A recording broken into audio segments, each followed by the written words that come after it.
ఒకటి ఏంటంటే నార్మల్ డెలివరీకి రిలవెంట్గా ఎక్సర్సైజెస్ అనేది ప్రతి ఒక్కళ్ళకి సేఫ్ ఉండదు. న్యాచురల్ డెలివరీ కావాలి అంటే అమౌంట్ ఆఫ్ ఎక్సర్సైజెస్ చేస్తే వెరీ గుడ్ అని చెప్పేసి ఒక పర్సెప్షన్ ఉంది. కానీ ఆ ఎక్సర్సైజెస్ ఎక్కువ చేసేస్తే నాకు న్యాచురల్ అయిపోద్ది, నాకు నార్మల్ అయిపోద్ది అని చెప్పేసి ఆ ఓవర్ డూయింగ్ ఆఫ్ ఎక్సర్సైజెస్ వల్ల వచ్చే సమస్యలు ఏంటి, దాని పేరెంట్స్ అర్థం చేసుకోకపోవడానికి కారణాలు ఏంటి? సో కొంతమందికి ప్లాసెంటా బాగా కిందకు ఉండటము, సర్విక్ షార్ట్ ఉండటము, multi order pregnancies, twins, triplets ఇట్లా ప్రెగ్నెన్సీస్ ఉన్న వాళ్ళకి, లేకపోతే ప్రీవియస్ మల్టిపుల్ అబార్షన్స్ ఉన్న వాళ్ళకి, ఇలాంటి వాళ్ళకి అందరికీ కూడా అగ్రెసివ్ యాక్టివిటీ ఇట్లాంటివి సజెస్ట్ చెయ్యం.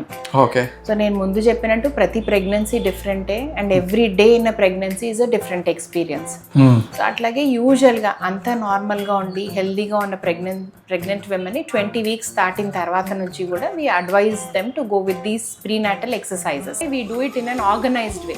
ఒక ఫిజియోథెరపిస్ట్ ఉంటారు, we have a nutritionist to take them through these exercise sessions, కానీ ఇవన్నీ కూడా అండర్ సూపర్విజన్ చేపిస్తాం. ఎందుకంటే ఏ పడితే అవి అందరికీ సెట్ అవ్వవు. అందుకని we never ask them to overdo all this.